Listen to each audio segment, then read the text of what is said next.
नमस्ते बच्चों। आज हम आचार्य रामचंद्र शुक्ल द्वारा रचित उनका एक प्रमुख निबंध प्रेमघन की छाया स्मृति पढ़ेंगे। इससे पहले हम जो शुक्ल जी है, ठीक है, जो इस पाठ की जो रचनाकार है, निबंध की जो लेखक है, उनका संक्षिप्त में जीवन तथा जो साहित्यिक परिचय है उन पर प्रकाश डालते हैं। शुक्ल जी का जन्म सन 1884 में उत्तर प्रदेश के अगौना गांव में हुआ। शुक्ल जी हिंदी के उच्च कोटि के आलोचक, इतिहासकार और साहित्यिक चिंतक हैं। उनके कुछ प्रमुख कृतियां हैं: हिंदी साहित्य का इतिहास, रस मीमांसा, जायसी ग्रंथावली, चिंतामणि, भ्रमर गीत सार आदि। उनकी साहित्यिक विशेषताएं हैं: हिंदी साहित्य को सम्यक ढंग से व्यवस्थित करना, आलोचनात्मक, भावात्मक तथा मनोविकार संबंधी निबंध लिखना, अनुवाद लेखन लिखना, ये सारे शुक्ल जी की रचनाओं का विशेषताएं हैं। अगर हम इनकी जो भाषा शैली है उन पर विचार करें तो शुक्ल जी ने तत्सम तथा उर्दू शब्दों का सरल व सहज प्रयोग किया है। तो आइए इस पाठ का जो संक्षिप्त परिचय है उस पर हम प्रकाश डालते हैं। यह पाठ यानी कि प्रेमघन की छाया स्मृति आचार्य रामचंद्र शुक्ल द्वारा रचित एक संस्मरणात्मक निबंध है। यानी कि ये पाठ जो है ना कहानी है ना कविता है, ये एक संस्मरणात्मक निबंध है। संस्मरणात्मक यानी कि यादें, स्मृति, स्मरण, ठीक है। इसमें आचार्य रामचंद्र शुक्ल ने अपनी जो बचपन की याद है उन्हें फिरौते हुए ये निबंध लिखा है। हिंदी भाषा और साहित्य के प्रति अपनी शुरुआत की रुझानों का वर्णन किया है। इस निबंध के माध्यम से शुक्ल जी ने अपनी जो हिंदी साहित्य के और हिंदी भाषा के प्रति उनका कैसे रुझान बढ़ता गया, ठीक है, उनका कैसे क्या है इंटरेस्ट जो है डेवलप होते गया है, उनका वर्णन इस निबंध में किया है। इस पाठ में शुक्ल जी ने अपने परिवार के विषय में तथा अपनी मित्र मंडली के विषय में बताया है। इस निबंध के माध्यम से शुक्ल जी ने अपनी जो परिवार, ठीक है, परिवार के विषय में तथा जो अपनी मित्र मंडली है यानी कि जो फ्रेंड सर्कल है उनका भी थोड़ा सा हल्का सा विषय में वर्णन किया है। प्रेमगन की जीवन शैली का वर्णन है। इस निबंध में शुक्ल जी ने प्रेमगन, जो कि एक क्या है प्रचलित हिंदी साहित्य के प्रचलित लेखक है, उनका जो जीवन शैली है यानी कि लाइफ स्टाइल है, उनका भी वर्णन इस निबंध में शुक्ल जी ने किया है। प्रेमगन के संपर्क में आने से उसका जीवन किस प्रकार बदला। शुक्ल जी का जीवन प्रेमगन से मिलने के बाद, ठीक है, प्रेमगन के संपर्क में आने के बाद उनसे मिलना जुलना हुआ, उसके बाद शुक्ल जी का जीवन कैसे बदला है, किस प्रकार से बदला है, उसका वर्णन भी यहाँ क्या है इस निबंध में यानी कि प्रेमगन की छाया स्मृति में मिलता है। तो आइए इस बात का जो सार है उस पर हम प्रकाश डालते हैं, उन पर हम विचार करते हैं। जैसे कि मैंने कहा है कि ये बात निबंध शैली में लिखी गई है, तो इसलिए हम इसकी जो सार है, ठीक है, जो बात का सार है उसे हम मुख्य बिंदु के माध्यम से पढ़ेंगे ताकि हमको समझने में आसान हो।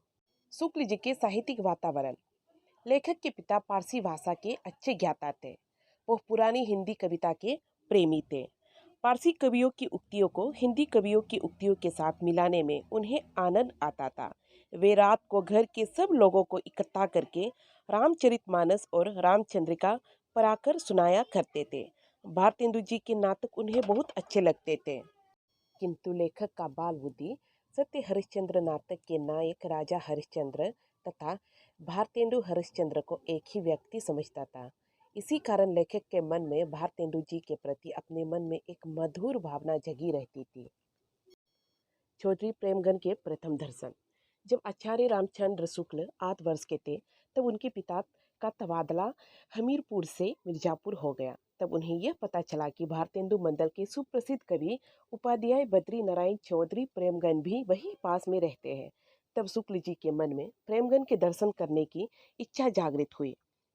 उसके बाद वे अपने साथियों और मित्रों की मंडली के साथ 1.5 मील का सफर तय करके चौधरी साहब के मकान के सामने जा पहुंचे। ऊपर का बरामदा सघन लताओं के जाल से ढका हुआ था। बीच बीच में खंबे और खाली जगह थी। काफी देर इंतजार करने के बाद उन्हें चौधरी साहब की एक झलक दिखाई दी, और उनकी झलक कुछ इस प्रकार थी कि उनके बाल बिखरे थे तथा एक हाथ खंबे पर था। कुछ ही देर बाद यह दृश्य आंखों से ओझल होने लगा, और यही उपाध्याय बद्री नारायण चौधरी की पहली झलक थी। प्रेमगन की व्यक्तित्व विशेषता। चौधरी साहब लंबे लंबे घने बाल रखते थे जो कि उनकी दोनों कंधों पर बिखरे रहते थे। चौधरी साहब भारतेंदु मंडल के प्रसिद्ध कवि थे और वे पुराने एवं प्रसिद्ध कवियों में से एक थे। उनके रहन सहन और व्यवहार से उनकी रईसी प्रकट होती थी। उनका संवाद बहुत ही रोचक और निराला था। वो हर त्योहार को बड़े उत्साह के साथ अपने घर में मनाया करते थे। वह नौकरों के साथ भी अच्छे व्यवहार करते थे। वह एक प्रसिद्ध कवि होने के साथ साथ भाषा के विद्वान भी थे। वह प्रायः लोगों को बनाया करते थे, अर्थात लोगों को बेवकूफ बनाने का प्रयास करते रहते थे। शुक्ल जी के साहित्य के प्रति बढ़ती रुचि। लेखक के पिता बहुत बड़े विद्वान थे, इसलिए बचपन से ही उनके घर का माहौल काफ़ी साहित्यिक था एवं इसका उन पर प्रभाव था।